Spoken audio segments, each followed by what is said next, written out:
Physics Notes, Units 4.6 and 4.7, Statics or Static Equilibrium. Basically, statics means at rest. Here's a little bit more official, I guess. Study of forces on an object when there is no motion. You could say no relative motion. But basically, things that are at rest. They're not moving at all relative to something else. So we're going to concentrate on concurrent coplanar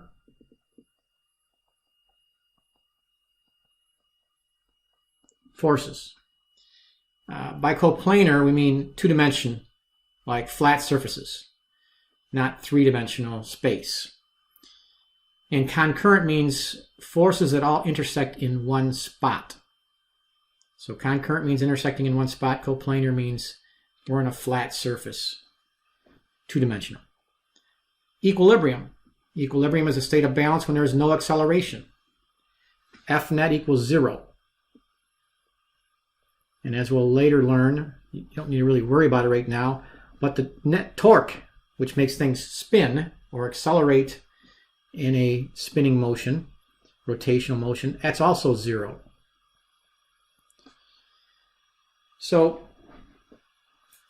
basically, there's two ways to have equilibrium. You could be at rest, like statics, or you could have constant velocity. That's also considered equilibrium. There's no acceleration when you have constant velocity. We won't be applying equilibrium here to constant velocity for now.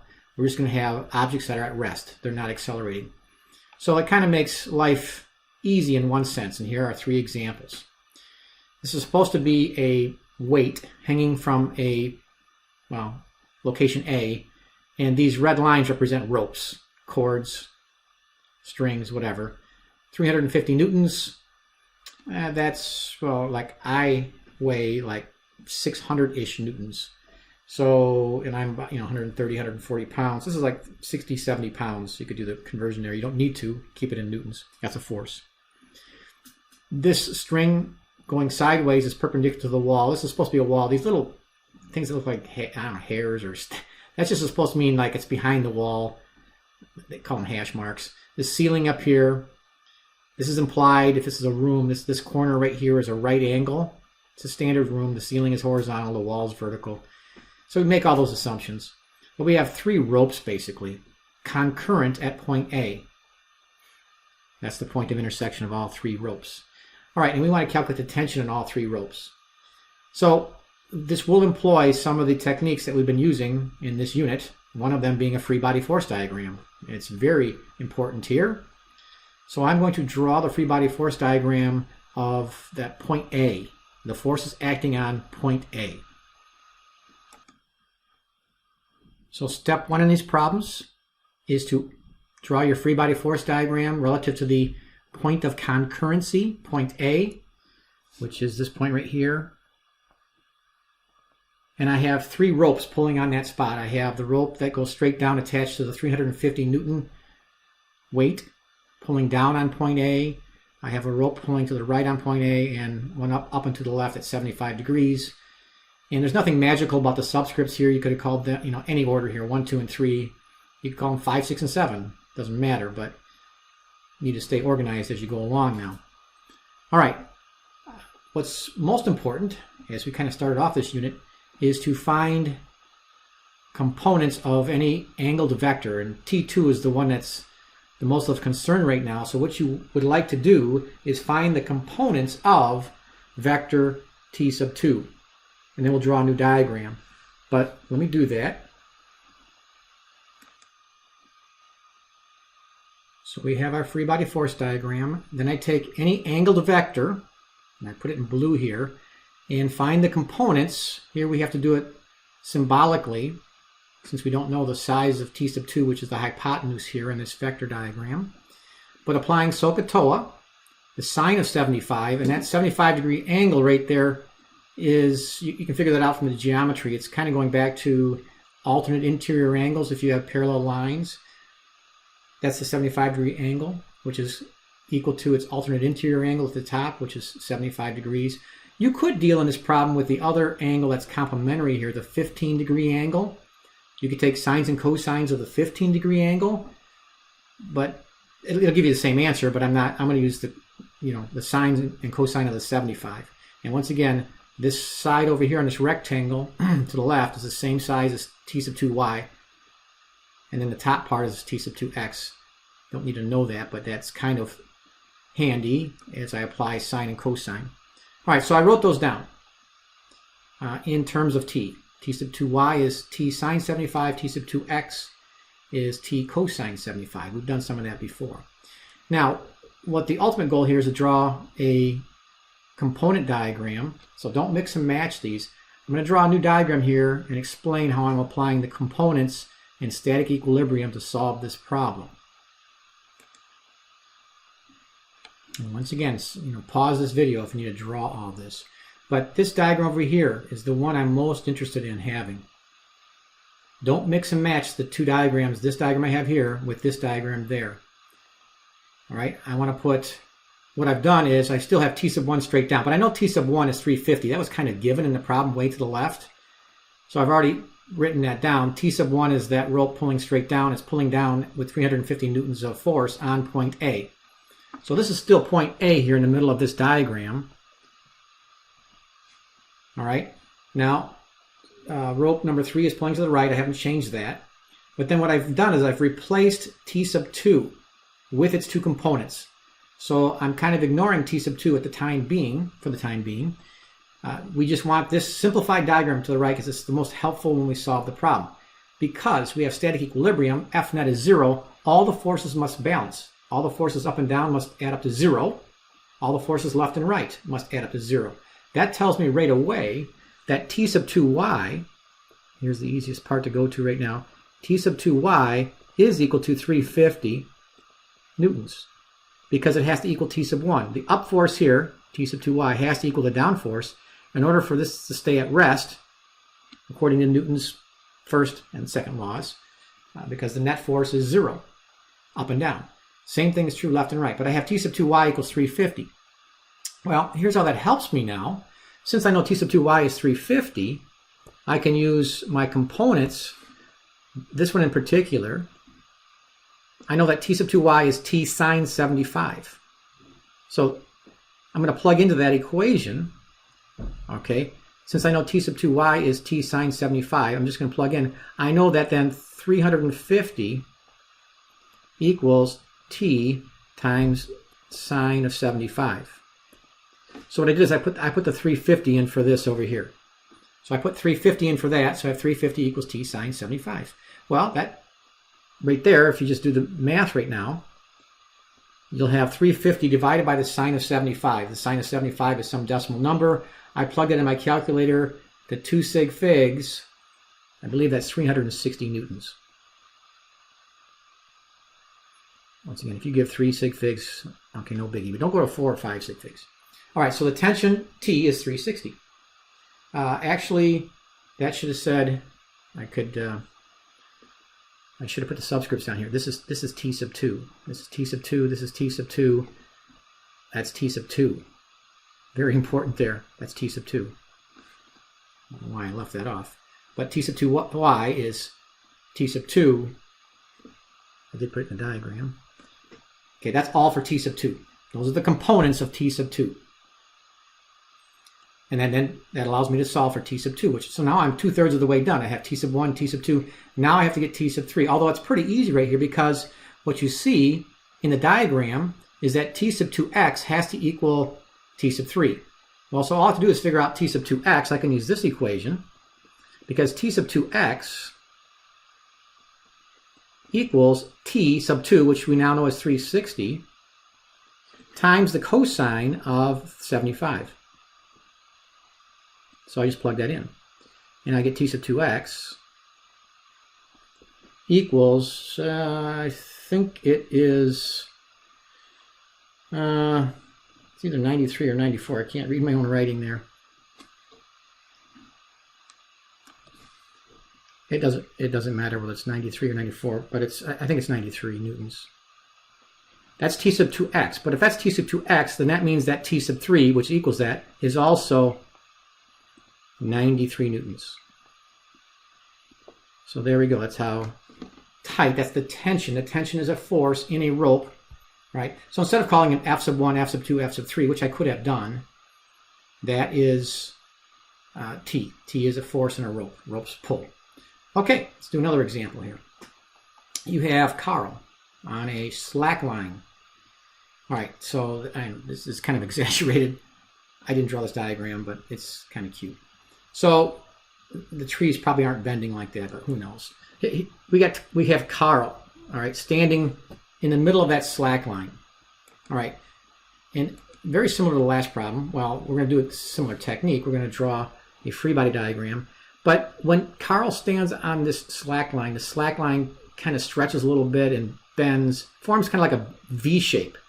And there's tension in that rope. Now, what you do here is along this way, that rope is tight in that direction. We're going to call that T tension.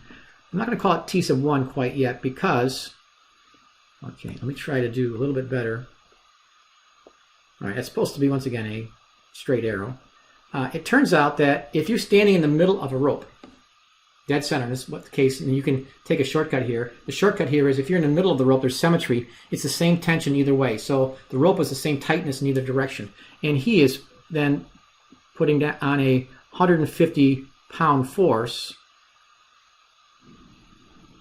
straight down. That's supposed to be LB. So the two T's there are not completely sideways. They're angled up a little bit. So once again, if I draw my semi-simplified diagram, this is what I want to do in all these problems, is I'm going to exaggerate a little bit. So we have, that's angling up. That's T and T. All right, if he was not standing in the middle, like the next problem we're going to do, you'd have to call those T sub 1 and T sub 2. They're different tensions, but he's dead center, so it's the same tension either way. And I know that this down force is 150 pounds. And we just have to figure out how tight the slack line is.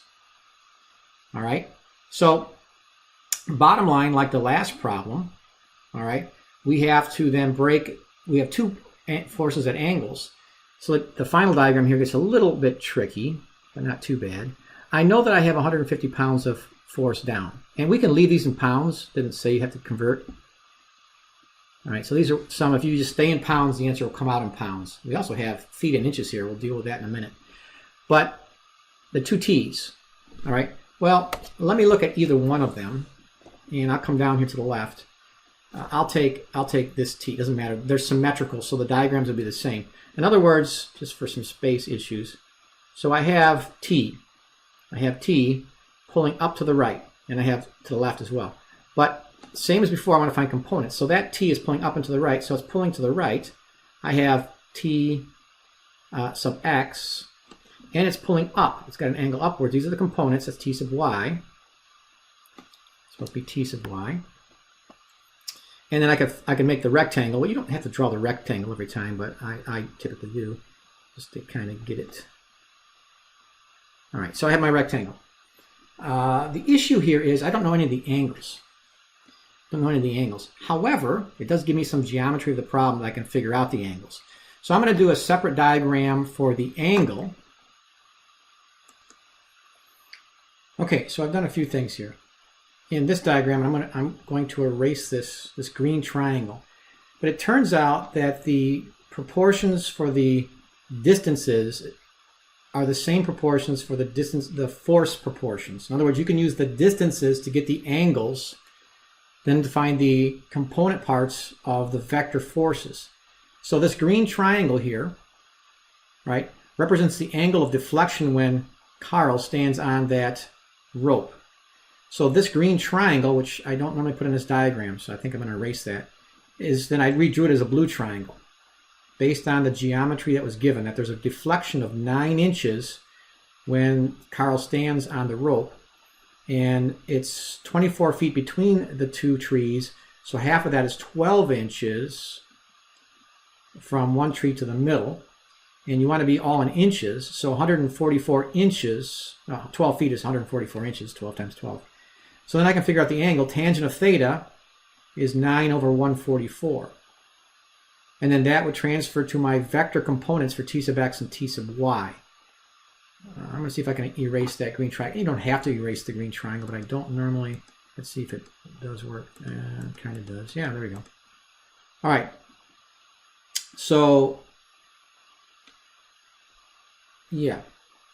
Got that? Mostly erased. Maybe. Okay. Now go back over to the component diagram on the far left here. I know that that angle is 3.6 degrees down here in this corner. 3.6 degrees. And I'm going to use sines and cosines to figure out my components. If I take the sine of 3.6, actually, yeah, let me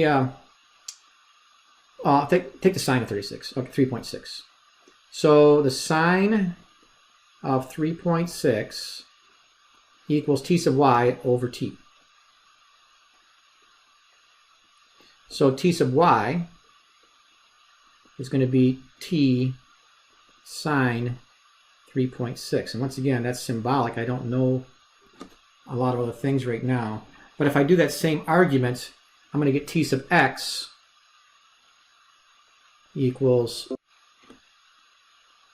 t cosine 3.6. You're going to find out that that's not really that important here. Okay. So let's go back to our diagram here on the far right. What you want to do, far right, is take your two angled vectors and draw the components. So I'm going to get rid of t now. So there's t sub x, and so t is t sub x and t sub y, which I kind of just did in green down there at the bottom, t sub y. And here's where it gets a little awkward. Then we have the other t, which is the other way. In other words, you have, it's the same t. Okay, oopsie. Oh, there we go. It's also t sub x. It's the same. Okay, if it's 50 and 50 or 40 and 40, they're going to cancel because they have to be at rest, no acceleration, net force of 0. But then it also has another t sub y. So this has to be, I could put that on top of the other one, but there's really two components that are both up at the same spot. So I put them side by side, but they're really supposed to be both on that dot. So it's kind of like two ropes. Even though he's standing on one rope, there's the rope going left and right on the spot he's standing on, that whatever you want to call that point A. And each one has an upward component. So you have the left and right component that would cancel out, but the two upward components, okay, have to add up to 150. In other words, t sub y plus t sub y has to equal 150. And you can probably see where this is going. T sub y plus t sub y equals 150. And those are both the same. In other words, 2t sub y equals 150. All right, so t sub y is 75. 75 pounds. We're going to leave that in pounds.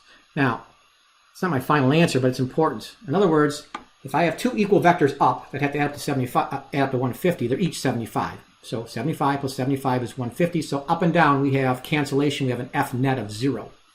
Well, coming back to those green equations on the far left, I could actually use either one. Actually, I want to use this one here because that's what I have. I have t sub y. So I know what t sub y is. I'm going to plug in. So I'm going to plug in for t sub y. I know that t sub y is, 75. So I have 75 equals t times the sine of 3.6. So I'm going to take 75 divided by the sine of 3.6. So yeah, 75 divided by the sine of 3.6. T comes out to be 1,200 to 2 sig figs. 1,200 pounds of force. That's how tight that rope is. And it's way tighter than what he himself is. And that's what happens when you have a rope that's strung horizontally. It gets very tight in the its overall tension because there's horizontal components and vertical components. And actually, if you do the math here, the x components are very large. They're not quite 1,200 pounds. But if you solve for the x component, you don't have to. They're probably 1,000 pounds or whatever, 1,100 pounds of force left and right. And but you didn't have to figure out the components left and right. It's the actual tension in the slack line. And don't double that. That's just the tension everywhere. That's how tight this slack line is. All right, one more example problem. And this one, make sure you have your thinking caps on, your algebra thinking caps. This one looks very innocent, and it is, more or less, but there's a lot of algebra here, as you'll see as we go through it. So once again, we have a ceiling. We have 3 ropes. There's nothing. Sometimes you have 4 ropes or 5. There's nothing magical about 3 ropes. Sometimes there's 2 ropes. Actually, in that last problem, it was kind of like, well, like 1 rope that was like 2 parts of a rope in a sense, to the left and right of where Carl was standing. But once again, in this problem, the way you start these problems is you start by drawing the initial free body diagram from point A. So we have this rope pulling this way. We have a rope pulling down. All right, so the one that's pulling down is pulling down at 50 newtons. So, I mean, we can call it T sub 1. I already know at T sub 1. I'll call it T sub 1. I already know it's 50 newtons. And then I have this rope that's pulling up at 50 degrees from point A. Okay, let's call these, I'm going to call this one T sub 2. Once again, nothing magical about the order here. T sub 3. That's a 3 there. So I have 3 ropes, one of which I know. So it sounds like, okay, we got 1/3 of it done already. We got T sub 1 is, 50 newtons. So T sub 3. All right, kind of working ahead here, then I'll do everything symbolically. But what I'm going to have is there's 2 angled vectors. T sub 2 is to the left and up. All right, it has a leftward component and an upward component. So I will draw that in the diagram over here. Give myself some space. I already know that T sub 1 down is 50 newtons. 50.0 if I want to go 3 sig figs. All right, since the angles, I mean, in this problem, we're going to assume those angles are 2 sig figs. It's exactly 50 and exactly 30. Like the 0 is significant. I really could just do that as 2 sig figs. I'm not going to get carried away. So, but that's already how tight that rope is in the center. But I want to get T2 and T3. And the thing is, T sub 3 is going to be pulling this way. It's going to have a T sub 3x, and it's going to have a T sub 3y. It's going to have those 2 components. And T sub 2 is pulling to the left, T sub 2x, and it's going to be pulling up. So here's, once again, technically I would put T sub 2y right on top of T sub 3, but I'm going to offset a little bit. These are all, I can make my dot bigger if I wanted to, or make a box or something like that. But in this case, it's literally a dot. This is T sub 2y. So the basic premise or basic idea here is, as you see in the problem, the basic physics setup in that final diagram, this has to balance. That means that T sub 2x has to equal T sub 3x. All right? So if they're 20 and 20 or 30 and 30, whatever, they're the same as each other.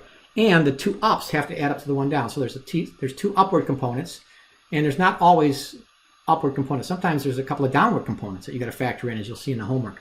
But in this case, those are both up. So I have the symbolism here is T sub 2y plus T sub 3y equals 50. Now, there are 4 unknowns there in that system of 2 equations. Can't solve that yet. So what I do is I go back to my component diagrams. And I'm going to pause this, and you might need to pause it. I'm going to draw the component diagrams for T sub 2 and T sub 3, because that's the basic idea. You draw your diagram that we just did here on the far right, and then you take your angled vectors and draw them separately with their components. So what I did over here to the left, I drew in blue here vector T sub 2 using the geometry given. There's a 50-degree angle representing the components there in that diagram to the left. All right. Using sines and cosines, SOHCAHTOA. The cosine of the 50-degree angle would be T sub 2x over T sub 2. So using algebra, T sub 2x is T sub 2 cosine 50 in this blue box. And likewise, you can make the argument that T sub 2y is T sub 2 times the sine of 50.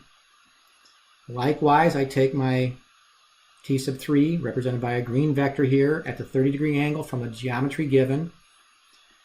And you take the cosine of the 30-degree angle, which is the adjacent leg, T sub 3x over T sub 3. And likewise, you get T sub 3x is T sub 3 cosine 30. T sub 3y is T sub 3 sine 30. I'm going to start going a little faster through those component diagrams. We've done that several times. You need to be familiar with that. Practice that if you still need to practice that. But what you'll notice here in the boxes, the 2 equations in this red box, the 2 in the green, and the 2 in the blue, those are 6 equations. And if you look carefully in those boxes, there are basically 6 unknowns.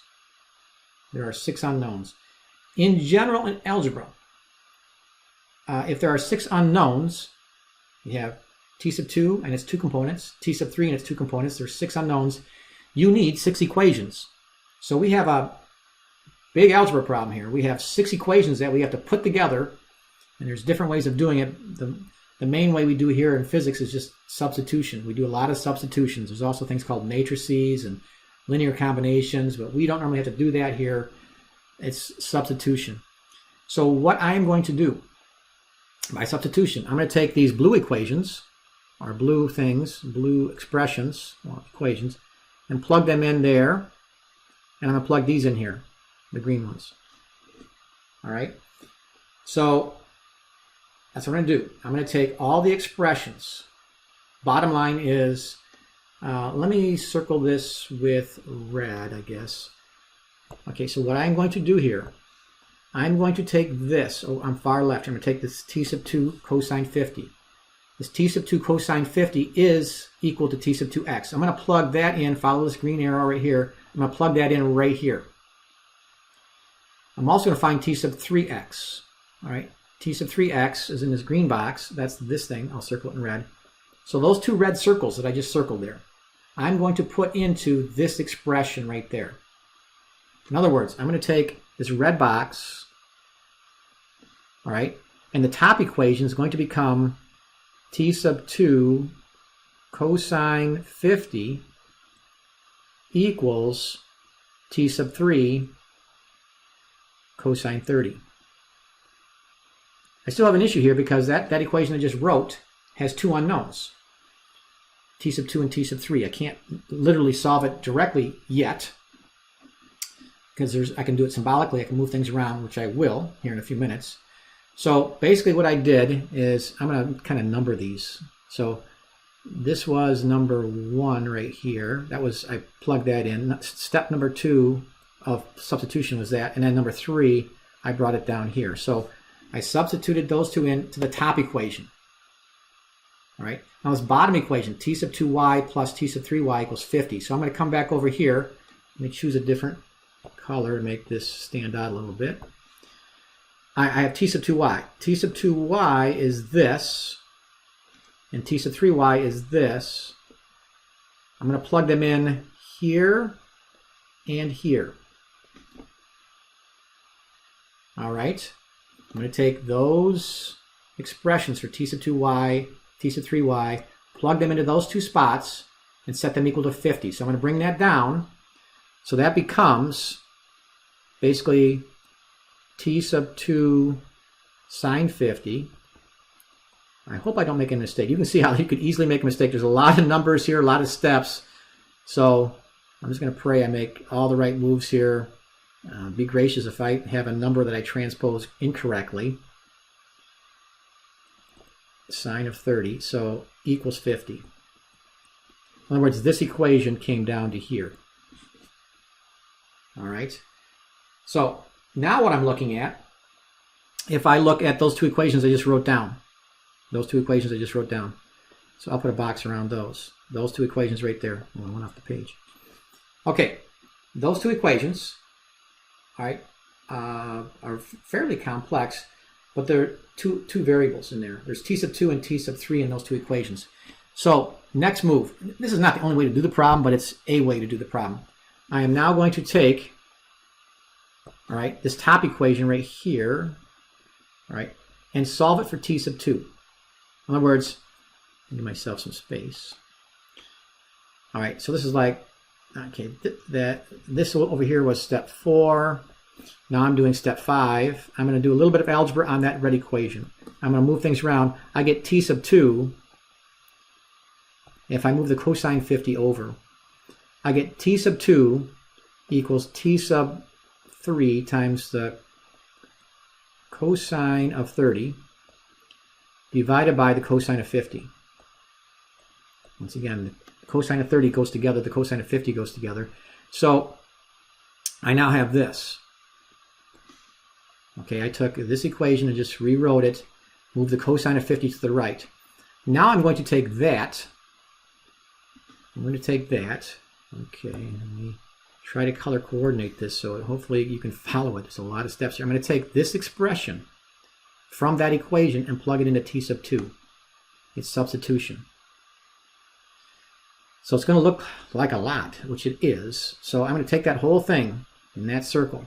So I have t sub 3 cosine 30 divided by cosine 50. That whole thing times the sine of 50 plus whatever else is still there. So I'm bringing this down. I'm bringing everything else down. All right, plus t sub 3 sine 30 equals 50. Please fit. All right. So I substituted in for t sub 2. And now what you'll see there in that big long expression I have, that last equation, it has a lot of sines and cosines, but the only variable is t3, and it appears twice in that equation. But if I now evaluate, take my calculator and evaluate all those things, I'm going to take the cosine of 30, which is some decimal number, divide that by the cosine of 50, which is another decimal number, and then multiply that by the sine of 50.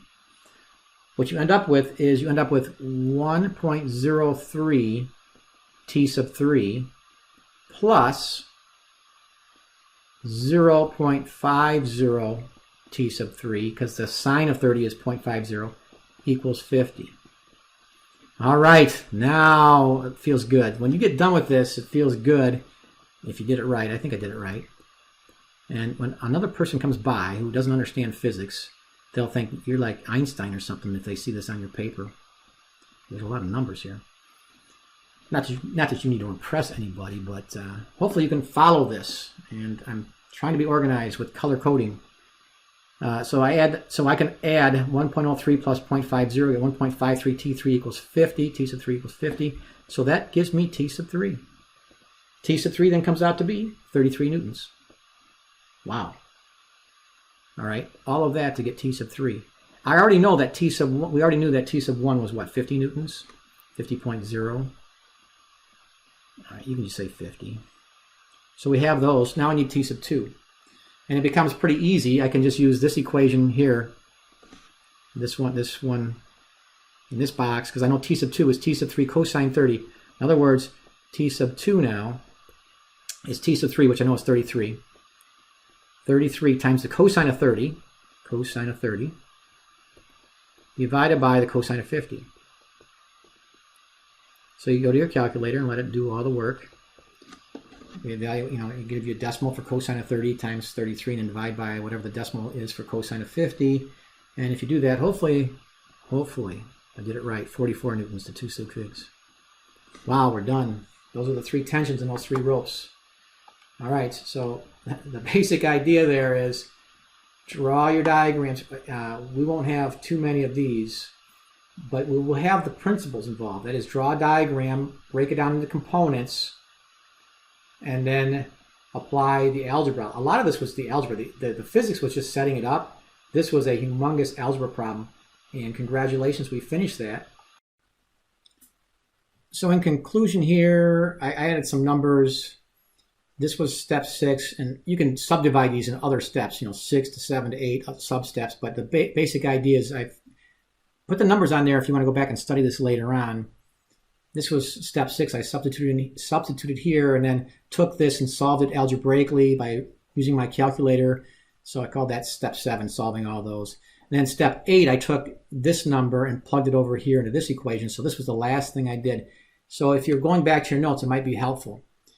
Once again, we hope and pray you didn't make a mistake here or there. We won't have a whole lot of problems like this, but if we do, if you make a little mistake, you're still going to get most of the points. You might get all the points. If you just make a little numerical mistake because you evaluated the cosine of 30 as 0.6 instead of 0.7, and you're off by a little bit. But if things aren't making sense, you probably made a mistake somewhere, but these are all in the same ballpark, so they look like they make sense. And once again, hopefully I didn't make any mistakes. I don't think I did. But don't fret. Do the problem. Draw your diagram. Find the components of your diagram as you go, of these diagrams, and then just apply the physics.